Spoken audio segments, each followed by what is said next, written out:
Hey guys, how you doing? Um, was in the middle of doing water changes and currently filling one tank and taking water out of another. And was thinking about filters. I know. Here's the thing with doing YouTube videos: is there's so many people doing videos, which is cool. Everybody should do a video. I'm doing video. Can't really say a whole lot, but so a lot of the information I'm going to give you is general. Like when I tell you that I'm cooking something or canning something. Um, I could do a video on what I'm cooking. I could do a video on what I'm canning, how I do it, why, what ingredients. Which, if you ever want an ingredient to anything that I may cook, just ask me or an ingredients list. I'll be more than happy to tell you. But anyhow, I was thinking about filters, which I know filters have been talked about to death. There's a million and one videos on any filter you can find for your fish tank. Period. And if you want some suggestions, I can give them to you. But I run three different types of filters and a couple different brands of filters. Um, and I thought I'd give you some thoughts and opinions on it today. So I run two different kinds of canister filters. I run a Fluval and I run a Cascade. Um, the Fluval is by far high end, and at one time I would have believed well worth the money you pay on it, which they're not bad by any means. They do the job. They filter your water. Um, Although they are a bit pricey for what you could get at one time, their options were way beyond anything else. Um, but I have two Cascade filters I run. I did have three, but I'm not really. Oh no, I saw three.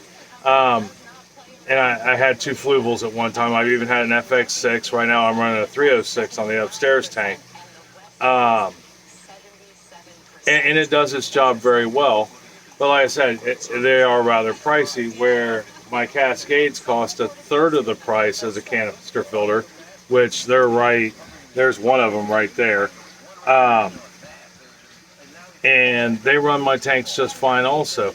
They both allow you to adjust the flow. They both got, in this case, three baskets. You can order them with four baskets, but I just have three in mine.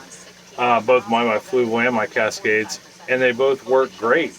I've never had a problem with them. I've had them all about the same length of time, about 4 years, um, and have never once had a malfunction. Now, the other ones I run are hang on the backs. Now, those are a bit tricky, and I guess it comes down to personal preference. All mine are the Aqua Clears. I have the Aqua Clear 70s and I have an Aqua Clear 110 that are in use right now. I have two of the 70s and one 110. I use those on two of my tanks, and they work just great. Now, the thing with hang-off backs is, especially when they get older, not always does the impeller want to start back up after unplugging it for cleanup. Um, but I have found I use a chopstick and get in there and just jump start the impeller. It works just great. And I've had those three. I actually have like 8 of them because I've collected them through the years. And those ones work good. Now, some of them come with cartridges. These don't. These have baskets with a coarse filter, and then I use pillow stuffing, polystyrene stuffing. Make sure it's 100%. Don't get one with flame retardant in it. You'll kill your fish. And then I use, some of them have lava rocks in them. Some of them have the little, I can't remember what they're called now, but they're like man-made rocks that have pores that collect bacteria to help eat up the bad bacteria in your tank. Um, but mostly I use lava rocks. They're a lot cheaper than anything you buy at the fish store.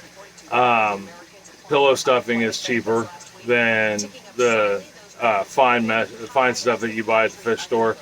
And I just rewash my filters, my coarse filter and my fine filters in all my things. If they start to fall apart, which they will eventually, they'll start to just break down. Then I replace them. It saves on costs in the long run. Pillow stuffing is a lot cheaper than continually buying floss, and it works just as well. And then the other type of filtration I use, although I don't use it so much anymore, I mean, I have them in all my downstairs tanks, is sponge filters. And I use those mostly now for water circulation because I have so many fish in my tanks. It makes it work out better. So, sorry, I had to pause for a second. I had to go flip some stuff. When I drain the water from my tanks, when I'm doing my water changes, I use a pump, garden hose, and it goes up to, well, you can't see it at the moment, but to that right there, which drains into the main line and out. And then I fill with the garden hose from my sink upstairs. But anyhow, sponge filters. They are great in a fish room. If you look at my old videos, when I had a full-blown fish room, almost all my tanks were just sponge filters, and they still work good. They work great, but where my tanks are stocked a little heavy due to having to condense fish into my tanks in order to better to be able to keep most of my fish. I got rid of so many fish. I had to go with a little more than sponge filters. Sponge filters are good for small tanks, not larger tanks, in my opinion. I've used both in bigger tanks. My 180 for a brief period had 2 giant sponge filters in it, and it worked okay, but they don't keep the tank as clean. Small tanks, they work wonderful and do a wonderful job. Bigger tanks, not so much. I think if you're going above 30 gallons, you should definitely invest in either a small canister or a hang-on back. They both work equally as well in order to do that. But anyhow, I just wanted to touch on my thoughts and opinions on filters. Canister filters, I think nowadays have so many options that, for the most part, as long as you follow the manufacturer's directions and do it right,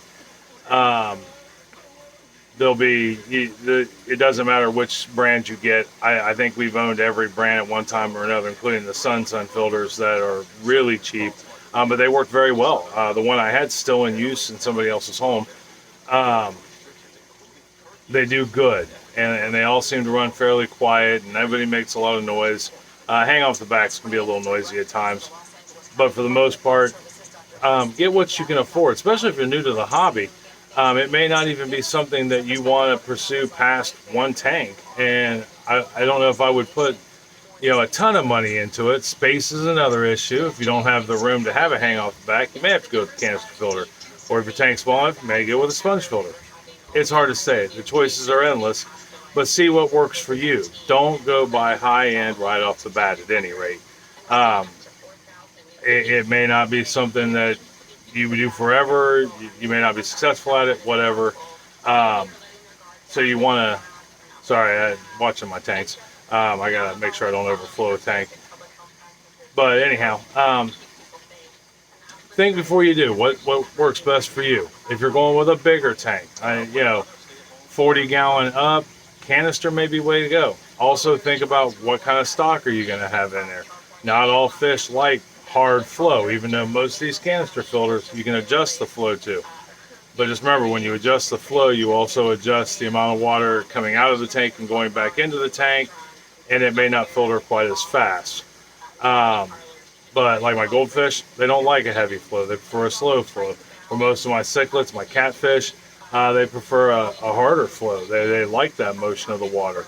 In nature, most catfish stay in the busiest part of the river or the pond or the dam, whatever. Cichlids like a pretty good flow, not huge, but a good flow. But anyhow, that's what you want to look for when also when you think about buying a filter. But you don't have to start out with the most expensive. That's just bragging rights. Is what it comes down to. But anyhow, that's my thought on filters, and I hope you got something out of this. And I think that's it. All right, well, I'm going to go back to water changes. I love you. Have a great day, and take care of one another. Stay safe. All right, bye.